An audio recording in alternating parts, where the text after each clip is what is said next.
वालेकुम रहमतुल्लाहि वबरकातुहू। Good morning guys. तो मैंने एक बात बताना चाहता हूँ। जो हदीस है, हदीस तिरमिजी हदीस नंबर 1900। हज़रत मोहम्मद सल्लल्लाहु अलैहि वसल्लम ने फरमाया है, तुम्हारे जो पिता है, फादर है, वो जन्नत की मिडिल डोर है।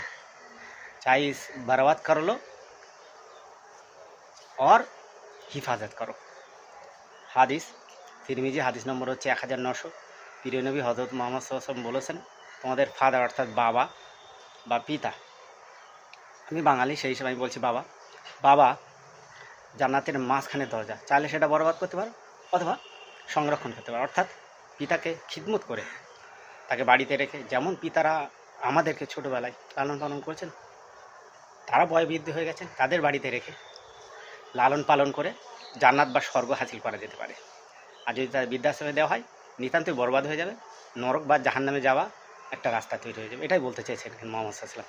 তো যাই, অসংখ্য ধন্যবাদ। আপনারা এটা দেখবেন, জাতি ধর্ম বর্ণ নয়, এখানে যে বাণীটা আমি পেয়েছি, চেষ্টা করুন পিতা বাবা, মাতা বা মা, তাদেরকে খিদমত করা।